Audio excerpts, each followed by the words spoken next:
Saravá, axé para quem é de axé, amém para quem é de amém, teatro para quem é de teatro. Está no ar a sua revista de teatro, Boca de Cena. Uma revista que é projeto da Rádio e TV Sonora, canal do YouTube que conta com a sua participação, a sua interlocução.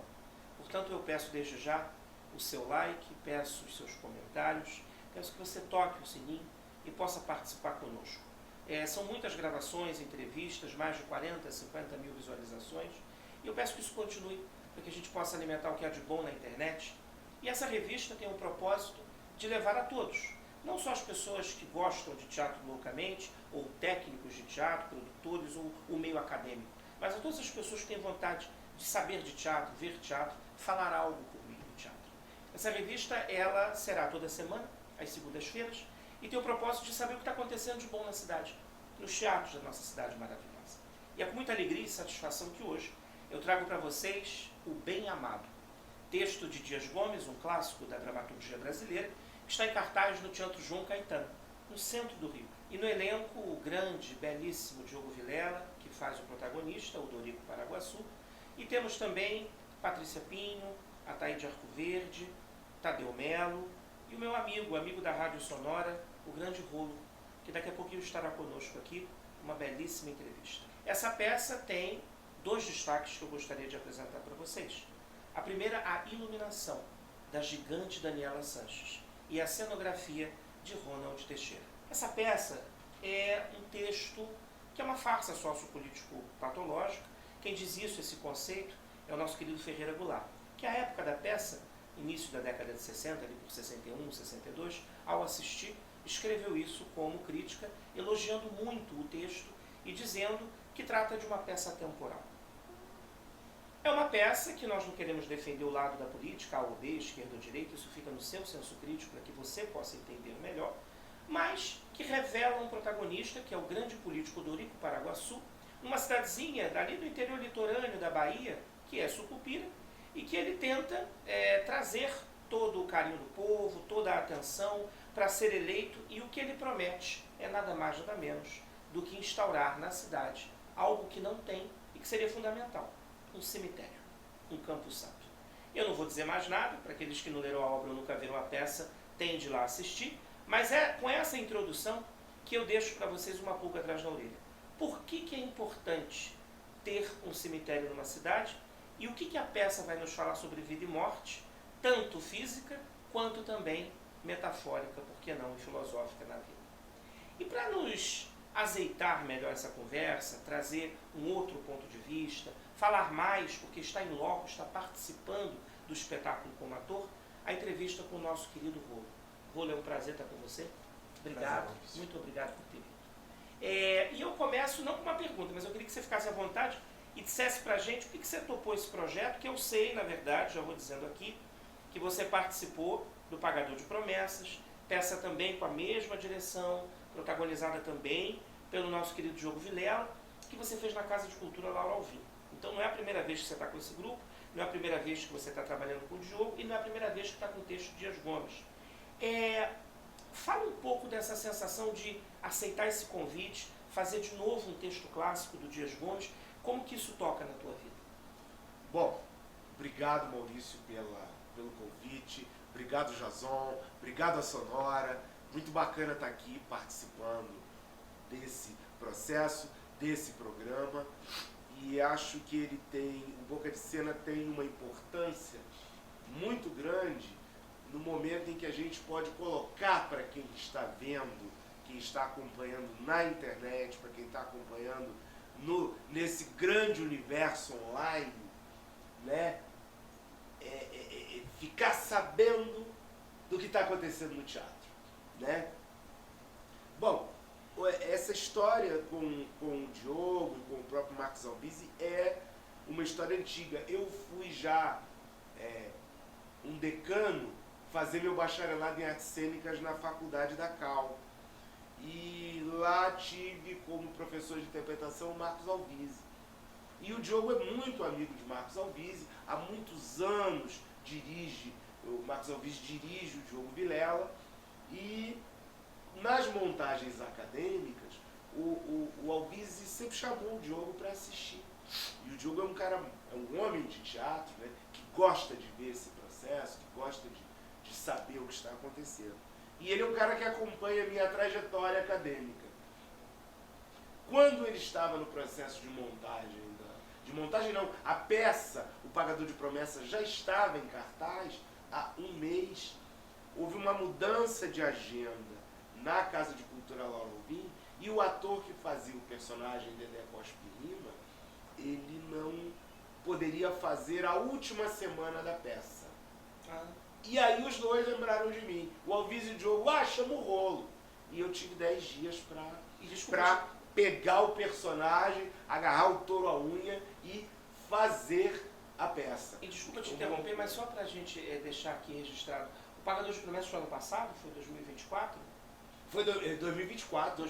Foi maio, junho de 2024. Em menos de um ano você volta com o Dias Gomes. Volto com o Dias Gomes, volto com direção de Marcos Albizzi, volto com o Diogo Vilela, volto com Patrícia Pinho, volto com o Ezequiel Vasconcelos. É um grande elenco, né? Só gente. Volto com uma galera aí, volto com uma galera aí que assim, estou aprendendo muito, que apesar de minha provecta idade, eu tenho 59 anos, imagina, eu ainda sou um novato nesse negócio.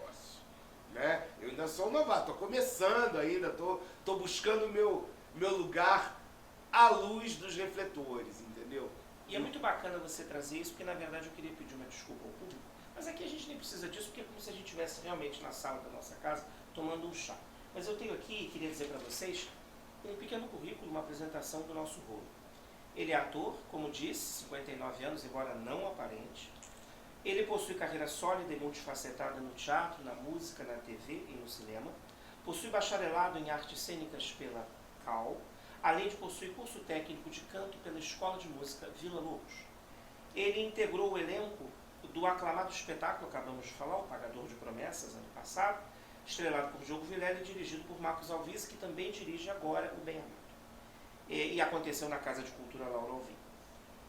Rolo, ele é um artista que não tem medo e não foge à raia, não foge ao compromisso contundente de dar a sua alma, de estar no teatro com toda a sua galhardia e disciplina. E isso foi uma coisa que me chamou muita atenção.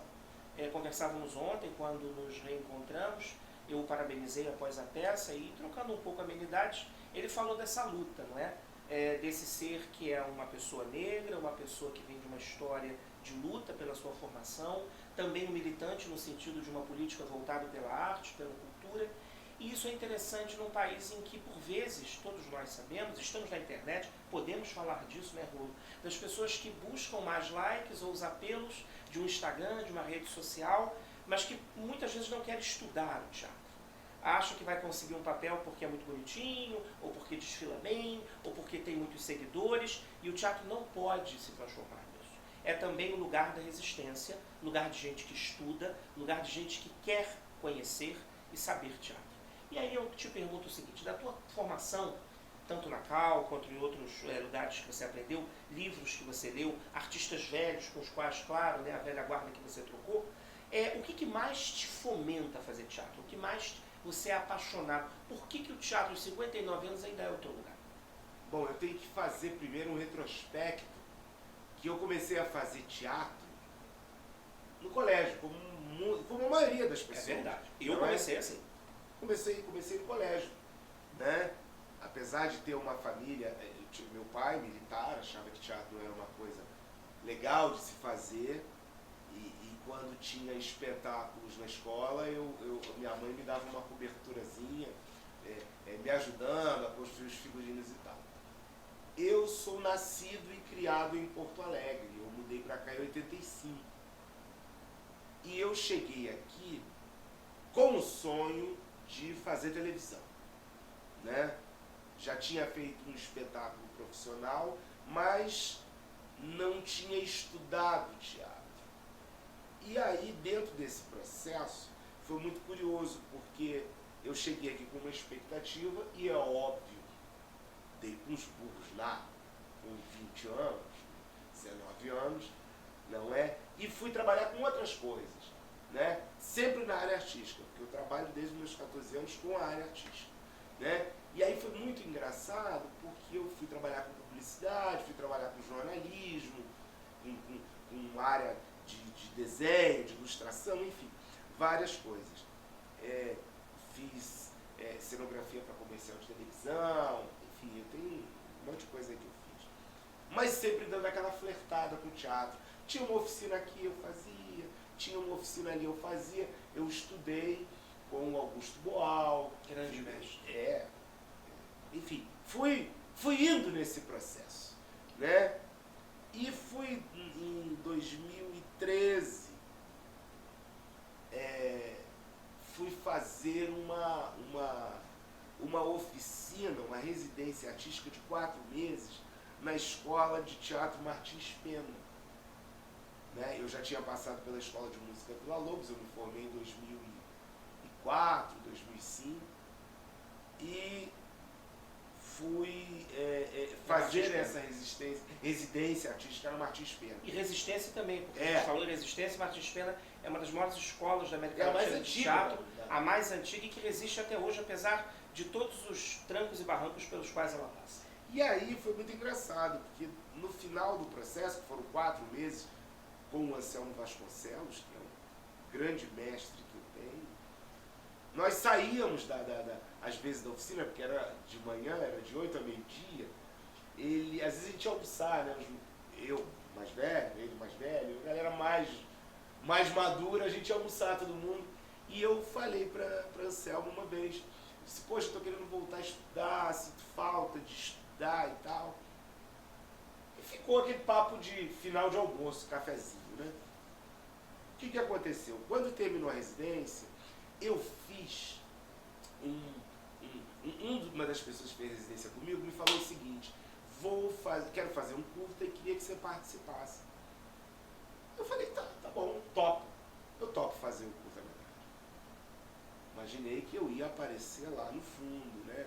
Mudo, passando meio de costas, autoestima lá em cima. Não sabia o que lhe aguardar. Ele me mandou o roteiro por e-mail e eu peguei o roteiro, liguei para o diretor e falei, olha, eu não me vi neste filme. E ele falou, seu personagem é o protagonista do curta-metragem, que é a história de um jornalista, que é inclusive uma história real, que aconteceu nos anos 80, só que aconteceu com jornais impressos, um jornal de grande circulação, e o personagem do filme, a história do filme, é de um jornalista de internet, que critica a Polícia Militar do Rio de Janeiro, e um dia a Polícia Militar, o comandante da Polícia Militar, liga para ele e diz, olha, eu vou mandar um carro aí buscar o senhor vir do nosso lado. No momento que ele entra no carro, ele é sequestrado. É levado para o porão de um batalhão e torturado.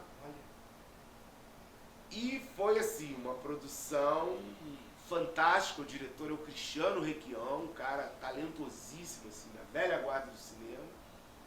E o que aconteceu? Esse curta-metragem foi selecionado para os short movies no Festival de Cannes. Né? Aí saiu uma notinha num jornal, o ator rola. Eu olhei aqui e disse, gente, ator rola? Olha. E nisso, o Anselmo liga lá para casa e diz, ô Rolando, você não estava afim de voltar a estudar? Vai fazer artes cênicas. Que eu queria voltar a estudar, mas eu não sabia direito o que eu queria. Né?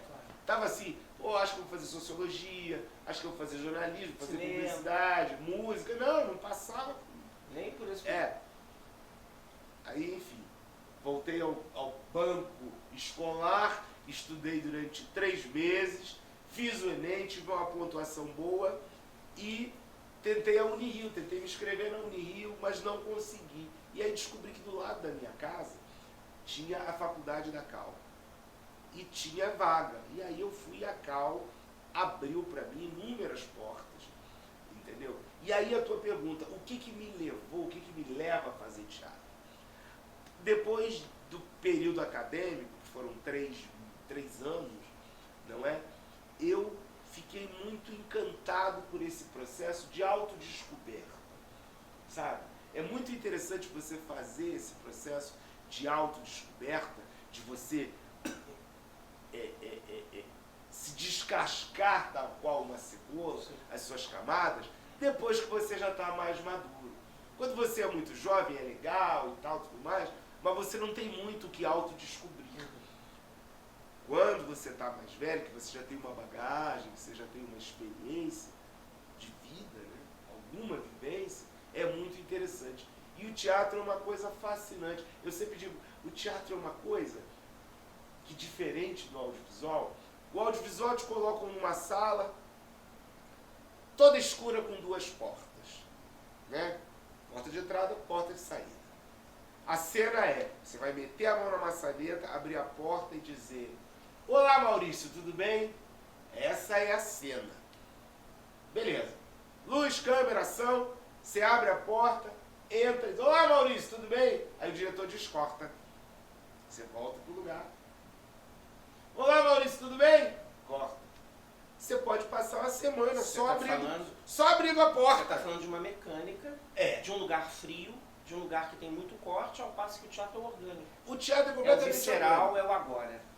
Você imagina a mesma, figura imagina a mesma sala. entre texto e cena. Você imagina a mesma sala Exato. com duas portas. Isso. Tocou o terceiro sinal e você abre aquela porta, você vai até o final para sair na porta de saída. O cinema não, você vai ficar uma semana sem chegar lá. Eu chamo inclusive de coitos interruptos, né? Como a TV, né? Não, cinema. não, né? É um outro processo. O teatro não, e o teatro é vivo. Aquilo que você assistiu ontem, aquilo ali estava acontecendo realmente. Na hora. Né? E isso é uma coisa que é muito fascinante pra gente que atua. Aí estudar, fazer a formação, que é uma coisa que eu defendo sempre. Você quer ser artista? Você quer ser artista? Você tem vocação, né? Que são três coisas: vocação, talento e sorte. Eu sempre digo isso. A vocação é aquilo que você nasce. Te impele, né? É, o que te impele a ralar o que tiver que ralar para fazer, o que te move, né? E aquilo, isso você não aprende, só que você nasce com você. Se você tem vocação, vai estudar. Vai estudar para você burilar o talento. O talento pode ser construído através de centros acadêmicos, de escolas técnicas, de centros de excelência, como se fala, né?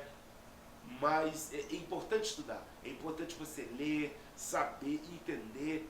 E aí eu sempre digo isso: por que é interessantíssimo você ver uma entrevista de uma Fernanda Montenegro? Porque é uma pessoa que estudou a vida inteira, é uma pessoa que tem conhecimento de vida e conhecimento sobre o assunto no qual ela trabalha, se debruça. E é legal você trazer essa coisa da Fernanda, porque ela tem uma frase que ultimamente, já há um bom tempo, né? Eu sempre vejo ela usando nas entrevistas. Ela fala que a vocação dela ao teatro, que o amor dela pela arte, o trabalho dela é uma vocação inarredável. Ou seja, é algo que está intrínseco a ela, que não consegue separar. É algo pelo qual ela se dedica porque está na raiz do ser dela, na essência da pessoa. E aí a gente falou muito aqui de você ser um artista multifacetado, ter estudado música, teatro, se enveredou pela TV, pelo cinema.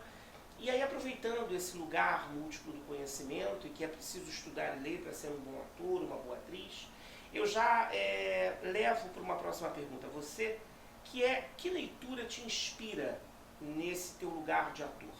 O que você encontrou na universidade como uma leitura nova, ou um romance, uma ficção que você se apaixonou? Nesse lugar da literatura, um livro, ou um texto, uma crônica, uma reportagem com alguém, mas enfim, o que você leu que te inspira a continuar nessa caminhada de ator? O que a leitura é importante nesse teu universo do teatro? Eu vou chover no molhado. Vou ser bem óbvio no que eu vou falar, mas eu li as obras de Shakespeare e são imbatíveis. É impressionante como elas são atuais. Total. E presentes, e a alma humana, como ela é retratada ali. Né? Não mudou nada. Não mudamos, nós enquanto seres humanos não mudamos. Aqueles personagens estão aí, não é? Pelo espaço, pelo universo, pelo mundo. eu acho que... E ele era o bardo, né? Bill, o bardo, como eu chamo intimamente, dotado de um senso de humor acima da média. Eu digo sempre que Shakespeare era o rei do trocadilho, né? Ele era um escritor, um autor que conseguia ter esse olhar sobre a alma humana. Outros também, os gregos todos, aquela meia dúzia de escritores gregos dos quais sobraram os textos. Acho que Nelson Rodrigues também tem um olhar muito particular sobre o comportamento do brasileiro, não é? Que também não mudou. O próprio Dias Gomes. Se você pegar, vou falar de dois trabalhos que eu fiz, tanto o Pagador de Promessas quanto o Bem Amado.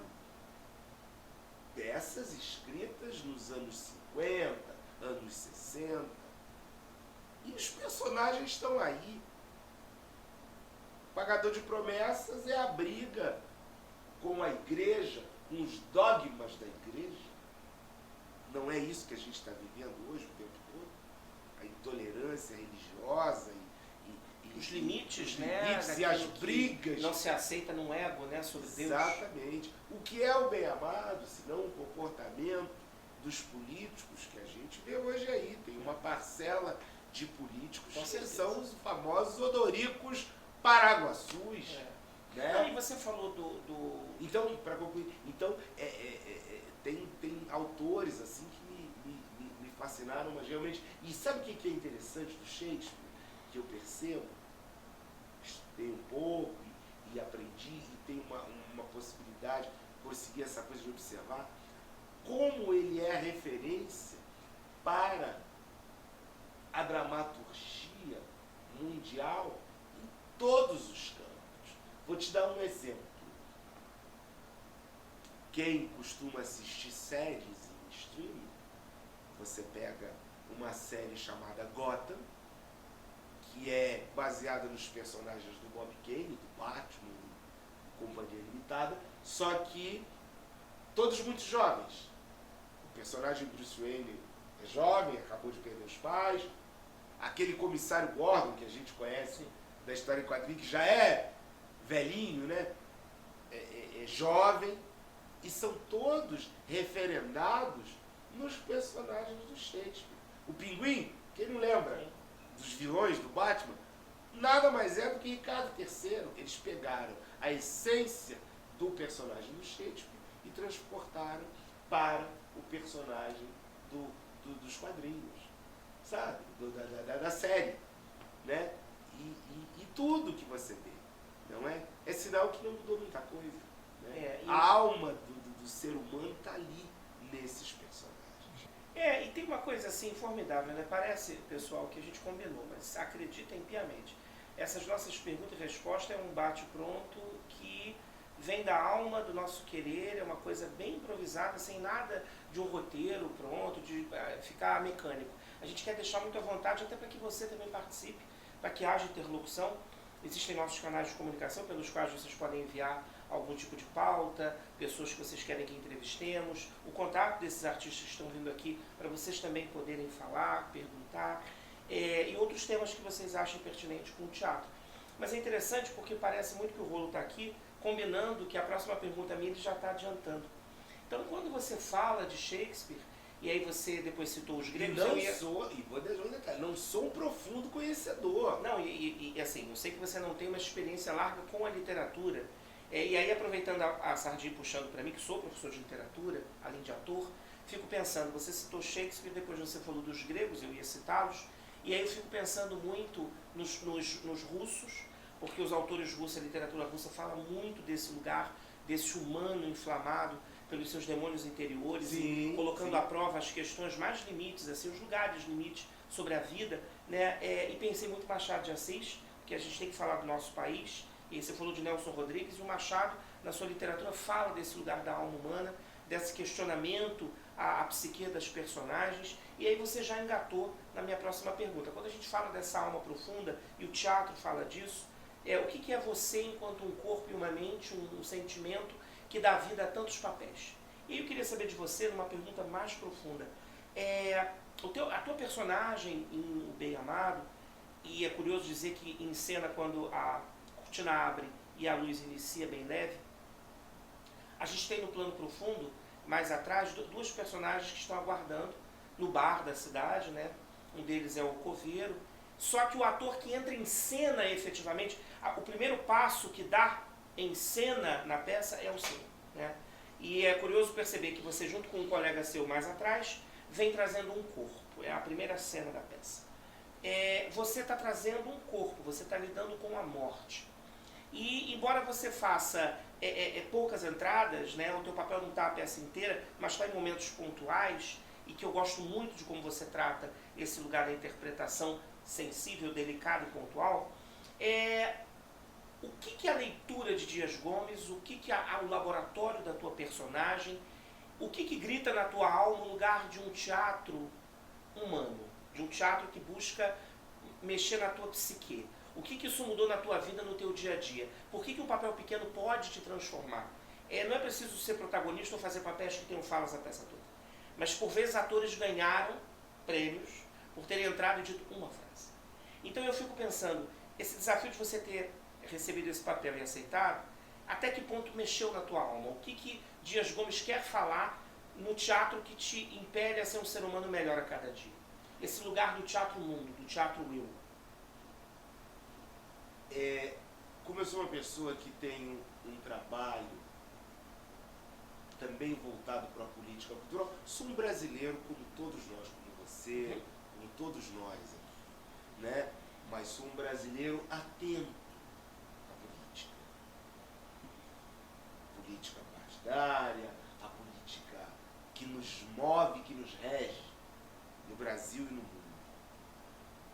E quando eu li a primeira vez a peça, porque o conhecimento que eu tinha de O Bem Amado era o conhecimento que todas as pessoas têm, a novela, interpretada por Paulo Gracinha, enfim, aquela novela de 73, que tem milhares de curiosidades, é a primeira novela colorida. Depois no cinema, Marco Nanini faz O Bem Amado. Nanini faz O Bem Amado, a primeira novela colorida na televisão, né?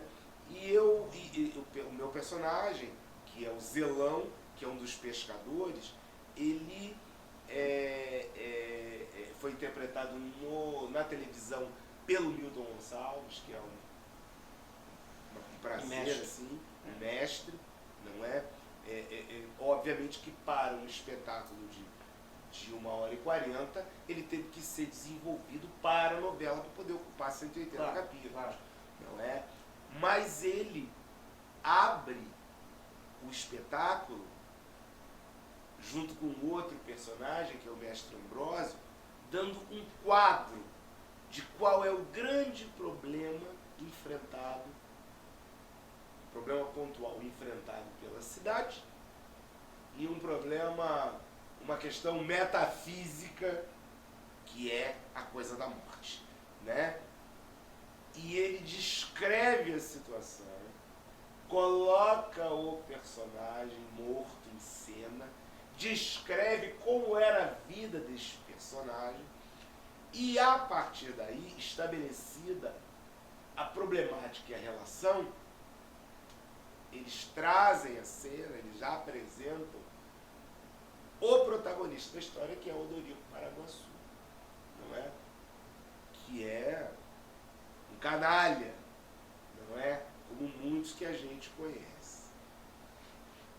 O que mexeu com a minha vida? É curioso isso. Eu gosto, e eu tenho, apesar de ter uma trajetória pequenininha, porque assim, eu me considero ator profissional desde 2013, 2014, não mais do que isso.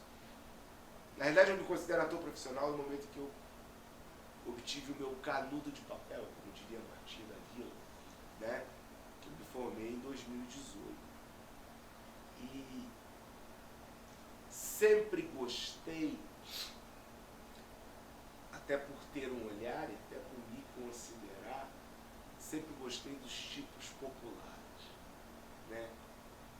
Acho curioso o tipo popular carioca é mais curioso ainda, até porque eu não sou carioca. O tipo popular baiano é muito interessante, até porque eu não sou baiano, não Sim. sou soteropolitano. Sim. Né? Então, e eu gosto de como as pessoas, não que eu não tenha uma vida comum, mas minhas rotinas são outras, mas as pessoas, o povo, o mundo que nos rodeia, né? Eu sempre gostei de observar essas pessoas. Sabe o que é a minha referência, que eu gosto? Sempre gostei de Hugo Carvana, que sempre fez tipos populares. E um fazedor. Sempre gostei gosto até hoje, tive o prazer de conhecê-lo, Tunico Pereira, entendeu? Pessoas comuns. Que Pessoas fizeram comuns, papéis do povo de- muitas vezes, né? Pessoas comuns, sabe? Isso é o grande barato. Como eu te falei, não que eu não me considere uma pessoa comum, Não, claro. mas eu tenho um outro tipo de vida.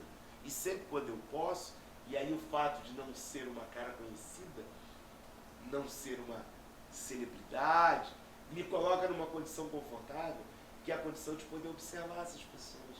Poder estar na rua, sentar num bar, tomar um café, né? No próprio Pagador, meu personagem é um cordelista, que é tipo mais popular do que esse. Agora, no Bem Amado, é um pescador. No Beijo no Asfalto, do Nelson Rodrigues, eu fiz o Amado Ribeiro, que é um jornalista de um jornal popular. Uma outra peça que eu tive em cartaz que também foi muito legal, direção do Alvise. Alvise é meu mestre, que foi Migrantes, do Matei Wisniewski, em que eu faço o Coiote, que é um dos caras que ajuda a transportar os migrantes de um país para outro. Sempre gostei disso, eu gosto disso, eu me sinto confortável em fazer esses Personagens do povo, personagens né? do Populares. Povo. Eu sou a pessoa do povo, como Tá. qualquer pessoa. Agora, você falou, e aí a gente vai caminhando para o final da nossa conversa. Gosto de. Desculpa. Né? Gosto de fazer um policial, um bandido, um vilão. Vilão é delícia de essa fazer. gente do nosso dia a dia, né? Vilão, isso claro que é um perfil mundial, assim. mas é muito um arquétipo legal de de força. fazer. Isso é muito legal de fazer, muito curioso, até porque eu exercito uma coisa que eu sei que está dentro de mim, né? Está dentro de mim. Nós temos todas essas pessoas, Todas. né? Mas a gente não coloca para fora alguém chegado numa vilania, alguém que faça, que tenha esse tipo de comportamento. Eu fico me perguntando, Rolo, será que não? A gente é bem vilão de vez em quando, né? Existe um lado nosso sombrio que a gente às vezes quer camuflar, mas a gente é bem Mas mal. aí o teatro me dá Deus essa e o diabo o tempo todo. Ou não, o teatro é um lugar que você expurga isso e que na realidade não dá para expurgar sempre. Ou da maneira mais contundente que um vilão do teatro faria. Eu já fiz personagem, aquele cara, nunca fiz o mocinho, eu dizia isso com meus coleguinhas de faculdade, eu dizia, vocês estão com 20 anos, vocês podem fazer os protagonistas, os heróis e tal, mas eles sofrem muito, né? Eles ficam muito... Mas às vezes eu penso que o vilão é o grande protagonista. É o grande protagonista porque ele que move qualquer história. Mas aqui, encaminhando para uma pergunta que eu acho importante, que a gente está chegando ao final, e eu quero fazer antes de terminar um bate-pronto com você, que a gente chama de pinga-fogo ou de um troca rápido, enfim, alguma coisa que possa sintetizar a nossa conversa. Mas uma pergunta que me é muito cara é a seguinte. O teatro, ele precisa muito, né, tá carente de uma formação de plateia no sentido das pessoas conhecerem mais teatro, delas irem de modo mais democrático. Não é só uma questão de não poder pagar, né? Não é só uma questão de não ter dinheiro. Às vezes elas acham que o teatro é um lugar para elas rirem ou chorarem, tal qual elas se colocam horas na frente de um stream vendo uma série. Mas assim, elas entenderem onde elas estão indo, respeitarem o que é uma plateia, entender o que são esses 3 sinais antes da peça iniciar, saber como é que é essa organicidade, esse lugar visceral do teatro como arte do encontro, para fazê-las ir com mais consciência. Então assim, você que é uma pessoa que pensa de forma política também, né, entende o teatro nesse espaço político, gosta desse lugar do povo, o que você acha que falta, o que você diria que é importante para a gente reconstituir um teatro mais aberto e que as pessoas se sintam mais conscientes de irem de fato a esse lugar sagrado e de sacralizar o lugar eu não posso ir porque é um lugar para adultos ou ricos ou elite, eu não entendo nada do que aquele texto vai dizer, mas elas poderiam ir a um Shakespeare, poderiam ir a um Plínio Marcos, irem a um Nelson Rodrigues e de fato entenderem o que aquilo quer dizer. O que você acha que falta mais nesse processo de formação? Olha, eu acho o seguinte, Maurício. Em primeiro lugar, essa coisa da gente às vezes achar que as pessoas não vão entender, as pessoas, o público em geral, ele entende tudo. Ele entende tudo, ele sabe Eles tudo. acham que não, né? Tem medo, mas eles sabem. Têm medo, mas eles entendem. Vou te dar um exemplo, que é um exemplo clássico e lendário, que é o Projeto Aquários. Sim. O Projeto Aquários é um projeto que acontece em praça pública. Que leva a música clássica. Que leva a música erudita, certo? É a música erudita, né? E lota.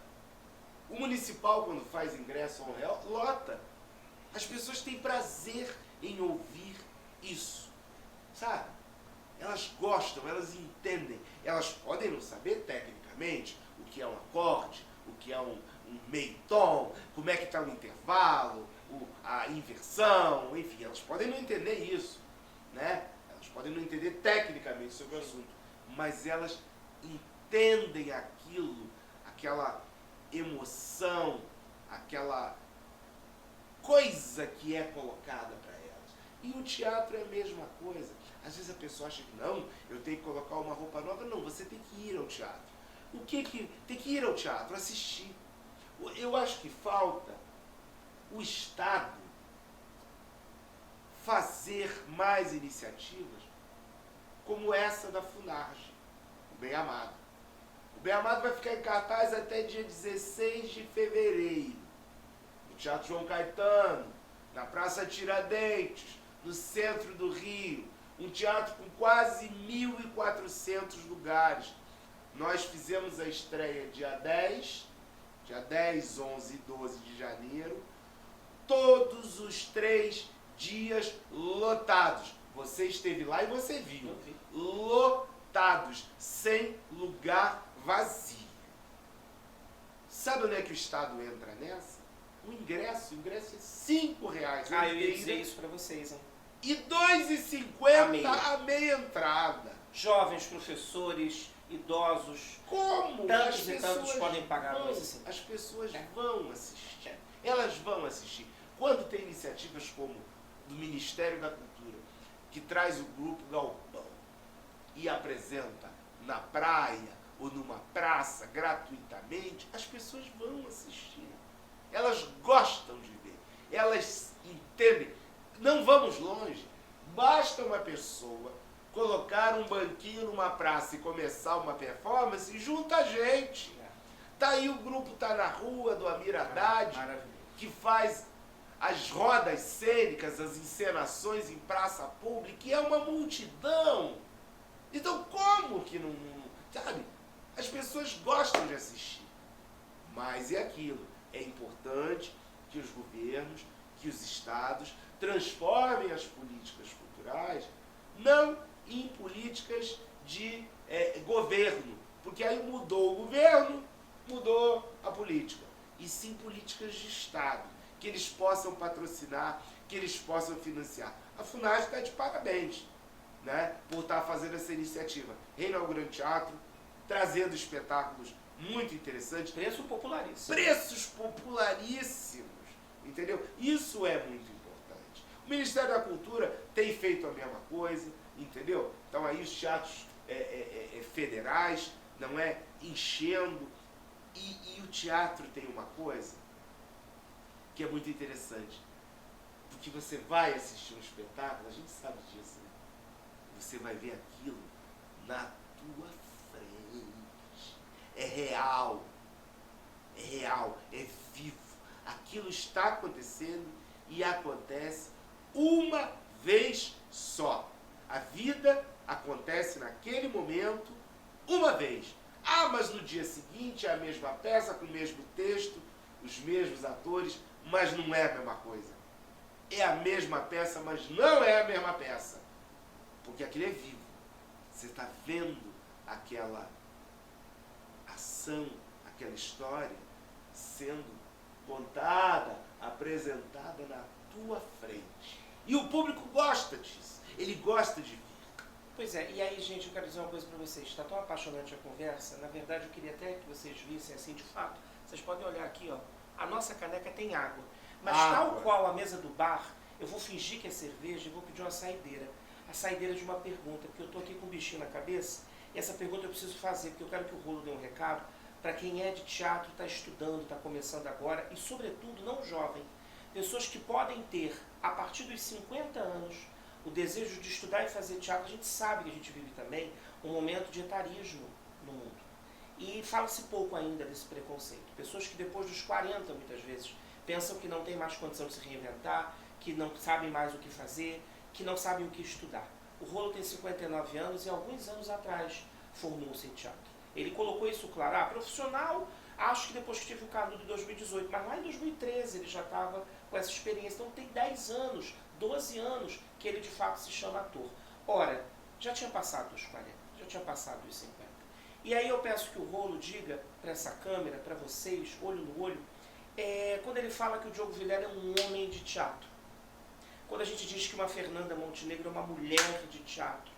Esses grandes mestres que, graças a Deus, ainda estão aí, muitos perdemos, né, no passado, esse ano já no comecinho. Mas, Rolo, o que é ser um homem, uma mulher de teatro? Que ser é esse especial para dar um pouco desse gosto a quem quer estudar teatro? O que precisa ser para continuar iluminando e abrilhantando os palcos e o mundo com esse vírus tão bendito que não deixa de corroer quem quer fazer arte? Como é que é um dia ser chamado, e eu acho que você já está nesse caminho para ser chamado, ser um homem ou uma mulher de teatro? É o que eu tenho falado sempre, né, Maurício? Eu acho que a primeira coisa é você ter o sonho, é você ter o desejo e a vontade, independente da idade. Quanto mais velho você fica, melhor você fica. Vinho e teatro, então, estão iguais. Você falou negócio de mesa de bar, saideira. Eu não bebo álcool há muitos anos. Então a minha saideira é de Coca-Cola, é de refrigerante, de suco e de água. Mas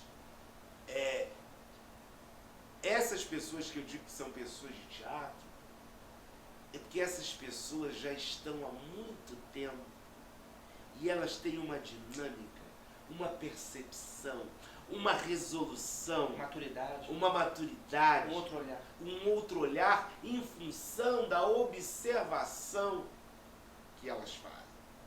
Pessoas que sempre foram vocacionadas, que têm um talento absurdo. Está em cena com o Diogo Vilela e com a Taíde Jacobete, com o Tadeu Melli, com todos os outros que estão nesse elenco de O Bem Amado. É impressionante, porque você vê assim, saindo raio do olho, faísca. Você vê ali aquela coisa acontecendo de uma forma absurda. Porque são pessoas que estão há muito tempo fazendo isso. Mas são pessoas que estudaram, que aprenderam, que fizeram o trabalho da observação. Eu sempre digo isso. A observação é a base do estudo da carreira artística, seja ela qual for. O melhor músico não é aquele que toca ou canta. O melhor músico é aquele que ouve. Eu ia falar da escuta. O melhor músico não é o melhor autor, o melhor escritor não é aquele que escreve alucinadamente, é aquele que lê muito, que vê. O melhor pintor, o melhor artista plástico não é aquele que pinta, esculpe, é aquele que observa. E o melhor ator é também aquele que observa o universo ao redor, o comportamento das pessoas. No momento que você estuda, você vai pegar o seu processo de observação e vai passar por um filtro de decantação da técnica, daquilo que você aprendeu, de tudo isso. É isso. Para resultar em um personagem. Eu falava isso com meus colegas muito novos. Hoje a gente tem uma geração, que uma parte, não é toda, que está muito imbuída dessa coisa da rede social, da internet, né? Todo mundo quer ser protagonista da sua própria história, né? Todo mundo quer ser o centro, todo mundo quer ser o personagem, quer a sua vida sendo a história, né? E elas deixam de observar o outro, né? E é muito importante você observar o outro, sabe? Você, porque essa observação vai ser importante para você, para a vida. Não é para o teatro, não é para a música, não é para a literatura, não é para o cinema, não é para a vida. Porque aí você vai chegar a uma história, você vai chegar a uma conclusão, que é uma conclusão que aos 59 anos eu estou chegando. Que é engraçado, né? Vou olhar de uma outra forma, que é a minha teoria absurda. Assim. O universo, ele parece ser uma grande esfera, né? Uma coisa meio oval, esférica, sei lá. O sistema solar, a passagem de tempo, que é uma coisa espiralada, o planeta Terra, né? Aí nós vamos para o micro, é o globo ocular, as células, é tudo. Aí você pega a Terra, o planeta Terra, e o planeta Terra, ele tem um processo que também é circular. Porque você vê que tudo se recicla, né? Tudo se recicla. Se você observar, tudo que está no planeta Terra se recicla. Não há o que não se recicle, a não ser aquilo que nós produzimos irreciclável, né? É o plástico, mas mesmo assim ainda se tenta fazer alguma coisa. Eu estou falando coisas pela própria natureza, né? E aí, é óbvio que o tempo, talvez ele seja um processo reciclável, né? Vou lembrar de uma história. Eu, quando era criança, como qualquer um de nós, às vezes a gente chegava em casa, fazia uma arte, fazia uma pequena lambança, e papai e mamãe olhavam pra gente e a gente dizia, não, mas não fui eu, ou não foi isso. Eles sabiam que a gente estava mentindo, mas não é porque eram geniais ou porque tinham uma bola de cristal. Nossos pais sempre foram geniais. Mas é porque eles, mais velhos e mais experientes, já tinham vivido isso. E aí, se você parar para observar, você vai ver o seguinte. A história está sempre se repetindo. O Rolo que está aqui hoje, assim como o Maurício, assim como o Jason, como todo mundo, daqui a 50, 100 anos vai ter outro Jason, vai ter outro Maurício, vai ter outro Rolo. Mudou o cenário, mudou o figurino,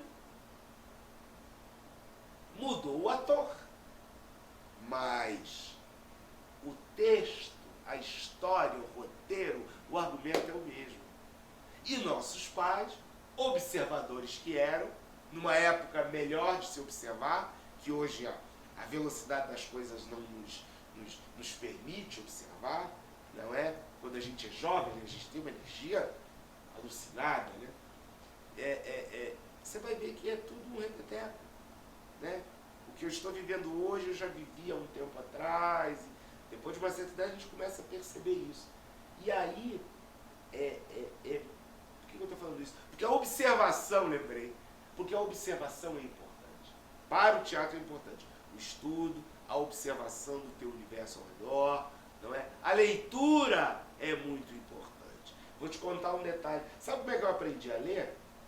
Eu aprendi tudo muito cedo. Mamãe professora, não é? Eu aprendi a fazer as 4 operações, a ler, a escrever, a desenhar, com 4, 5 anos de idade. Tanto que eu não fiz nem a primeira, nem a segunda, nem a terceira. Eu fui direto para a 3ª série. Eu tinha condições de ir para a 4ª série, mas os meus coleguinhas eram muito mais velhos. E aí a escola achou que não era bom, né? Mas eu não esquentei banco na primeira nem na 2ª série. Porque eu já sabia. Enquanto as pessoas, a molecada lá, meus coleguinhas estavam lá fazendo aquele eu já escrevia. Eu já fazia as 4 operações com 7 anos de idade. E como é que eu aprendi a ler?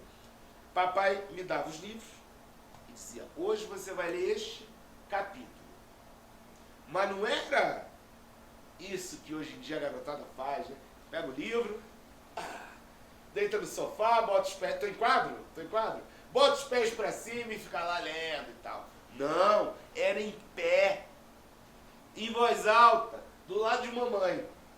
Mamãe ficava ouvindo, corrigindo. E quando ele chegava em casa, ele me perguntava o que era aquele capítulo. Eu tinha que contar para ele pelo menos duas versões diferentes. A história e como eu via a história. Até hoje em casa eu leio em pé, eu leio em voz alta, né? Em casa fica todo mundo louco, né? Diz assim, pô, mas eu leio em pé, eu não consigo ler sentado. Eu se sentar ou deitar, eu fico com sono, eu durmo, entendeu? Para mim é bom porque o teatro eu gosto de estudar em pé os textos, né? Me facilita e tal. Então é importante para quem vai fazer teatro, quem quer fazer teatro, ler muito, entender do assunto. Por quê? Porque o ator, ele depende do quê? Da escuta, da observação e da palavra. E do entendimento da palavra. E isso é o mais importante. Né? Maravilha, Rolo. Queria fazer com você agora o Pinga-Fogo. É um jogo de ping-pong, eu vou falar palavras e você diz a primeira que vem à mente sobre aquilo. Não precisa se estender muito, é só um bate-pronto do que você sente sobre isso. Teatro. Hoje é a minha vida. Deus. Tá por aí. Lá fora e aqui dentro. Um livro. Ensaio sobre a cegueira. Um livro que fez a minha cabeça, porque a forma como José Saramago escrevia era um negócio absurdo, feérico, não é? Não tinha como não entrar naquela viagem. Uma comida. Ah, eu gosto de um bom feijão com arroz, viu? Eu não tenho. Gosto de um bom feijão com arroz. Isso aí me satisfaz. Uma macarronada também me satisfaz muito. Brasil. Eu gosto de ser brasileiro. Eu gosto do país em que eu vivo. E eu acho que eu nasci na época certa neste país. É um país que tem injustiças? Tem injustiças.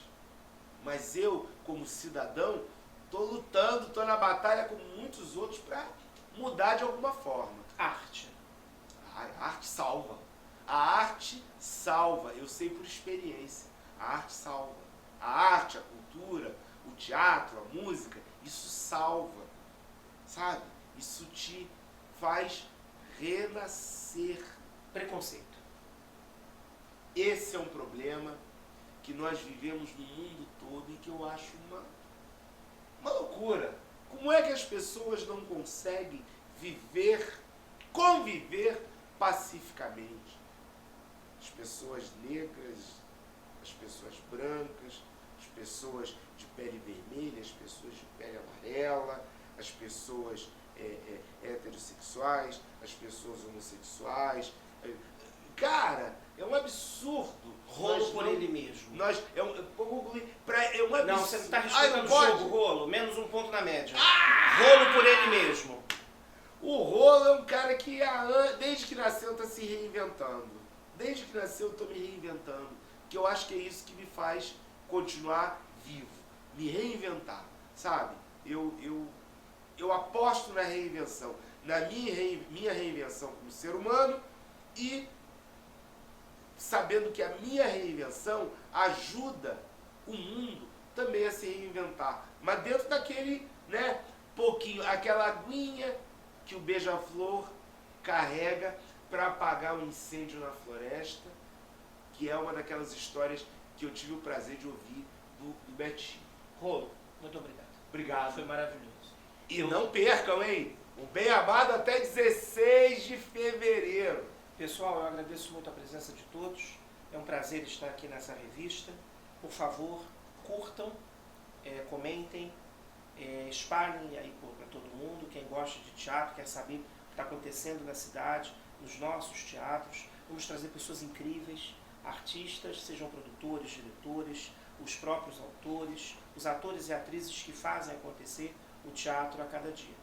E o que você também tiver de demanda, alguma pauta, algum tema, nós temos o nosso e-mail, e temos também o canal do YouTube, está tudo aqui embaixo escrito, e vocês podem, por favor, demandar, que é um prazer estar com vocês a toda segunda-feira, nessa nossa revista Boca de Cena. Um beijo, saravá e até mais.